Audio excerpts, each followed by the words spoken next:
এই শাহবাগ কর্মসূচির মাধ্যমে একটাই আমাদের দাবি, এই ফ্যাসিস্ট খুনি হাসিনা আমাদেরকে যতটুকু কষ্ট দিয়েছে এটা আসলে মানার মতো না।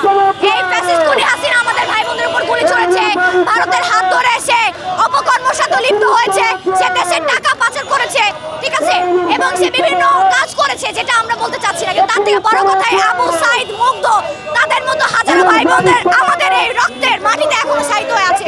তো সে কিভাবে এত বড় সাহস রাখে বাংলাদেশের মাটিতে আবার সে পাড়া দেওয়ার জন্য, সেই দাবিতে আজ আমরা মুক্ত মঞ্চ থেকে এই দাবিতে আমরা এখানে আজকে অবস্থান করেছি।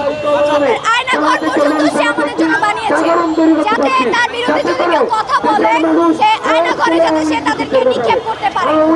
আচ্ছা, তার থেকে বড় কথা হচ্ছে সে ভারতের হাত ধরে সে আমাদের বাংলাদেশের বিভিন্ন ধরনের অরাজকতা সে তৈরি করেছে, এবং এই বাংলাদেশের মাটিতে সে হাজারো ভাই বোনদের গুলি ছুড়ে তার প্রশাসন, তার মিডিয়ার, তার র্যাব, তার পুলিশের মাধ্যমে আমাদের বাঙালি জাতির উপরে সে ডাইরেক্টলি ভাবে সে নিক্ষেপ করেছে গুলির মাধ্যমে। সে একটা কথা বলেছিল, একটু শেয়ার করি, সেটা হচ্ছে সে বলেছিল যে আজকের শিক্ষার্থী, আজকের ছাত্রছাত্রী নাকি আগামী দিনের চাবিকাঠি। আরেকটা কথা বলেছিল শিক্ষাই জাতির মেরুদণ্ড, ঠিক আছে। তো আমার খুব হাসি পাচ্ছে, সেই শিক্ষক, সেই শিক্ষার্থী, সেই হাজারো জনগণের উপরে একই বাঙালির রক্ত, একই বাঙালির মাটি দিয়ে আমরা তৈরি, সেই এক বাঙালির রক্ত আরেক বাঙালিকে যেভাবে নিক্ষেপ করলো শেখ হাসিনা, খুনি ফ্যাসিস্ট হাসিনা কিভাবে করলো, সে কিভাবে আছে সেটা হচ্ছে আমাদের দোষ না, এটা আমাদের উপদেষ্টাদের, তাদেরও দোষ না।